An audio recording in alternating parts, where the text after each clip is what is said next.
Hello guys, welcome back to my channel. তো আগের এপিসোডে লাস্টে আমরা দেখেছিলাম তারা অনেক বেশি হ্যাপি ছিল। তখনই বুলেট কমেন্ট সাহসীকে বলে তারা তো একিস করে নাও, কারণ কেউ আসতে চলেছে। তখনই ডোরবেল বেজে ওঠে আর তারা যখন গিয়ে দেখে ফাঙ্গের ফ্যামিলি এসেছিল, যেখানে তার ড্যাড তাকে বলছিল আমি চাই তুমি কেসটি তুলে নাও, কারণ চ্যান অনেক ছোট অ্যান্ড ছোটদের তারা ভুল তো হতেই থাকে। অ্যান্ড তারা মিস্টার ফাংকে ফোর্স করা শুরু করে যাতে সে কমপ্লেন তুলে নেয়। বাট সাহসী জানতো যে ফাং এমনটা কখনোই করতে চায় না, তাই সে গিয়ে সে বলে ভিক্টিম আমি পুলিশকে কল করেছিলাম, সে আমার সাথে যা করেছে আমি কখনোই তাকে ক্ষমা করব না, তাই প্লিজ আপনারা ফাংকে ফোর্স করা বন্ধ করুন। যা শুনে শীর্ষাং বাকি সবাইকে নিয়ে সেখান থেকে চলে যায়। আর যা ফাংয়ের অনেক বেশি ভালো লাগে যে দেরি করেই হোক সাহসী কিছু তো বললো। এরপর তারা তাদের কাজ কন্টিনিউ রাখে যা তারা কিছুক্ষণ আগে করছিল।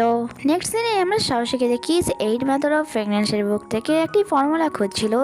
যেহেতু এই বুকটি অনেক বেশি পুরনো হয়ে গিয়েছিল, তাই তার লেখাও ঠিক করে বোঝা যাচ্ছিল না। তখনই ফাং বলে এত ইম্পর্টেন্ট বুক তুমি নিজের সাথে নিয়ে ঘুরছো, আমার তো মনে হয়েছিল কোথাও লুকিয়ে রেখেছো।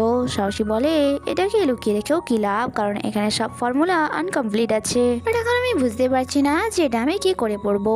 মিস্টার ফাং তাকে লেমন জুস নিয়ে আসতে বলে, যা সে তাড়াতাড়ি করে নিয়ে আসে। অ্যান্ড ফাং একটি মেথড ইউজ করে, সেই লেমন জুস সমস্ত পেজের উপর লাগিয়ে দেয় আর কিছুক্ষণের মধ্যেই ওই লেখাগুলো পরিষ্কারভাবে ফুটে ওঠে। সাহসী বলে আরে বাহ, তুমি তো জিনিয়াস, এবার আমি তাড়াতাড়ি নিজের কাজ করে ফেলবো। অ্যান্ড সেখানে আন্টি লই যে ক্লিনিং এর কাজ করছিল আর তার নজর তার দুজনের ওপরে ছিল। তখনই ওই পার্সনের আবার কল আসে তার কাছে, যে তাকে বলে সিকিউরিটি লেআউটের ফটো নিয়ে তাড়াতাড়ি করে আমাকে সেন্ড করো। আন্টি লিও ওই পার্সনের অর্ডার ফলো করে অ্যান্ড সে তাড়াতাড়ি করে সিকিউরিটি লেআউটের ফটো তুলে নেয়। আর আমরা জানতে পারি মিস্টার ফাংও এই সমস্ত তার ল্যাপটপ থেকে দেখছিল, কারণ আপনারা তো জানেনই সে এই সমস্ত জায়গায় ক্যামেরা লাগিয়ে রেখেছিল, কারণ এইসব ব্যাপারে তার আগে থেকেই ধারণা ছিল। এরপর আন্টি লো ওই সাইডে গিয়ে ওই পার্সনকে সেই সব ফটো সেন্ড করছিল, বাট সাহসী বুঝতে পারছিল না যে সে কি করছে। অ্যান্ড সে যাকে বলে সে এইসব কি করছে, আমাদের তাড়াতাড়ি করে পুলিশকে ইনফর্ম করা দরকার। বাট ফাং বলে ওয়েট, আমি নিজেই চাই যে সে এমনটা করুক, কারণ আমি আগে থেকে আন্টির ফোনে একটি অ্যাপ ইনস্টল করে দিয়েছিলাম, যার দ্বারা সে যখনই এইসব ডেটা ওই পার্সনকে শেয়ার করবে তখনই ঘুষাংশের সমস্ত ক্রিমিনাল রেকর্ড আমার ল্যাপটপে চলে আসবে। যা শুনে সাহসী বিশ্বাস করতে পারছিল না। অ্যান্ড সে বলে ঘুষাংশী সে তো তোমার বড় ভাই তাই না, আর তাকে দেখি আমার ভালো মানুষও মনে হয়, তাই সে তোমার ক্ষতি কেনই বা করবে, কোথাও এটা তো নয় যে সে তোমার থেকে চ্যানেল বদলা নিতে চাইছে। যখন কি মিস্টার ফাংয়ের ধারণাই ঠিক ছিল।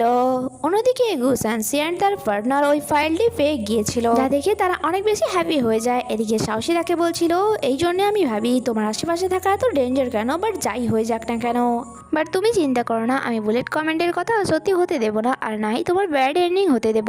যা শুনে মিস্টার ফাং বলে বুলেট কমেন্ট তুমি এসব কি বলছো, তোমার মাইন্ডে সবসময় কি সব চলতে থাকে। সাহসী বলে যাই হয়ে যাক না কেন, আমি শুধুমাত্র তোমাকে হারাতে চাই না। অন্যদিকে গুসানসি কম্পিউটার হ্যাক হয়ে গিয়েছিল অ্যান্ড সে বুঝে গিয়েছিল এই সব কিছু ফাং এর কাজ। তার পার্টনার তাকে বলে তোমার সমস্ত ডেটা ডিলিট করা ছাড়া আমাদের কাছে আর কোনো অপশন নাই। বাট গুসানসি এমনটা একদমই চাইছিল না, বাট যেহেতু আর কোনো রাস্তা ছিল না, তাই বাধ্য হয়ে তাকে তার সমস্ত ইম্পর্টেন্ট ফাইল ডিলিট করতে হয়। এদিকে মিস্টার ফাং বলে আমার ভাই অনেক বেশি চালাক, বাট কোনো ব্যাপার নয়, তার অনেক ডেটাই আমার ল্যাপটপে চলে এসছে।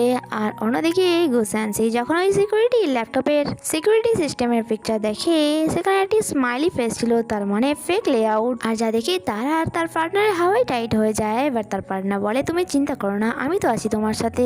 সে বলে ঠিকই বলেছো, সবে মাত্র আমরা তো আমাদের খেলা শুরু করলাম।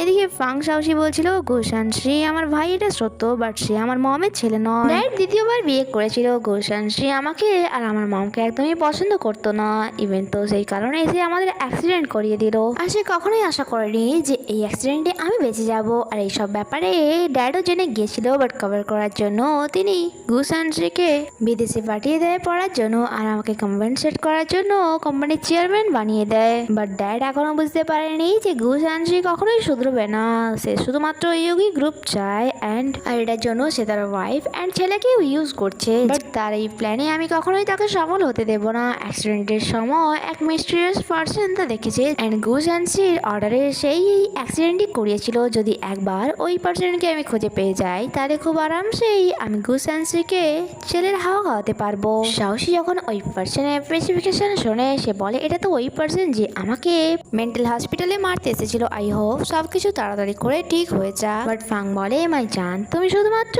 মুন অ্যান্ড স্টার পারফিউম বানাতে ফোকাস করো, আর বাকি সব আমার ফুড ছেড়ে দাও। আর এর সাথে সাথেই এই এপিসোডে এখানে এখানেই শেষ হয়, আগে কি হয় তা জানতে স্টে কানেক্টেড। Bye bye.